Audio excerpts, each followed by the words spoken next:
আলহামদুলিল্লাহ, বহুল প্রতীক্ষিত 20 নিউজ 24 চ্যানেল আয়োজিত নির্বাচনের পথে অদম্য দৃঢ়তায় এগিয়ে যাচ্ছে দেশ।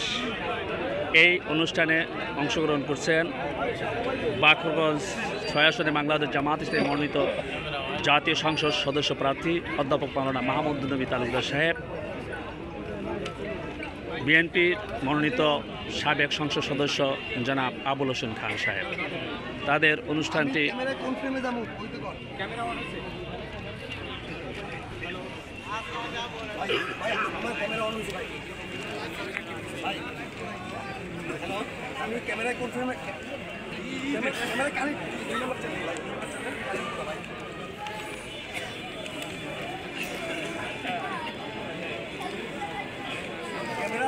আগামীর বাকরগঞ্জকে নেতৃত্ব দিয়ে দেশ ও জাতির সেবায় জনগণের ম্যান্ডেট নিয়ে এই ত্রয়োদশ জাতীয় সংসদ নির্বাচনে কাকে জনগণ পছন্দ করে বেছে নেন সেই অপেক্ষার পালা রয়েছে সামনে।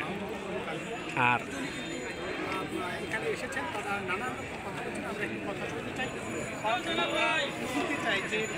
ভোটারদের জন্য নানান রকম সমস্যা আছে বাকরগঞ্জে। আপনি আমরা জানতে চাই যে কী প্রথম প্রাধান্য দেবেন ভোটারদের জন্য?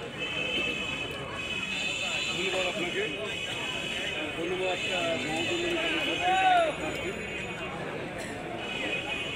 আসন্ন নির্বাচনে আমি বাকরগঞ্জের 14 ইউনিয়নের পৌরসভার গত 17 বছর সেটি যে সরকার ক্ষমতা থাকার নাই, গ্রামের মধ্যে কোনো উন্নয়ন হয়, গ্রামের রাস্তাঘাট খুবই খারাপ। এই গ্রামের অবকাঠামো উন্নয়নের দিকটা আমি প্রথম আমি এটাকে দিকে গুরুত্ব দেব। দ্বিতীয়ত দেশে একটা মাদক মুক্ত সরকারের সময় তৃণমূল পর্যায়ে মাদক প্রসার লাভ করছে, এইটাকে বন্ধ করার চেষ্টা বন্ধ করব।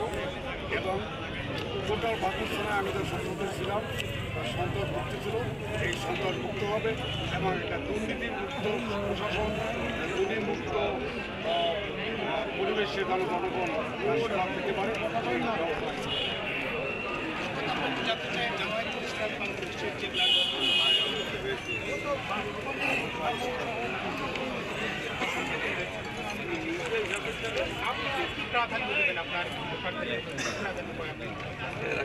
আসসালামু আলাইকুম ওয়া রাহমাতুল্লাহ।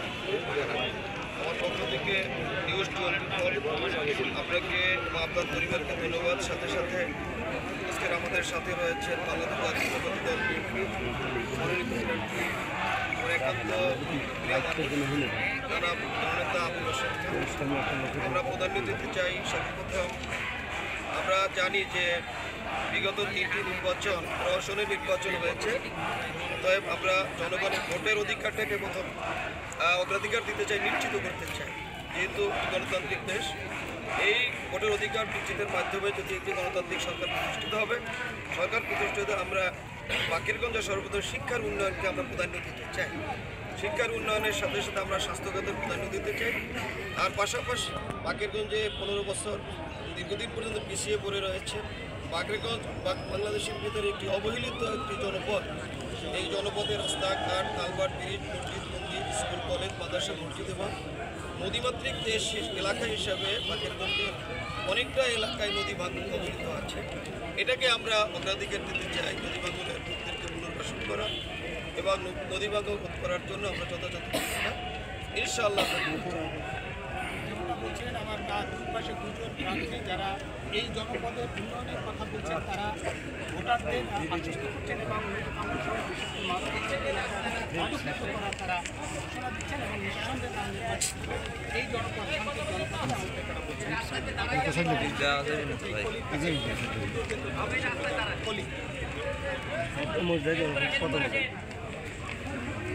আমরা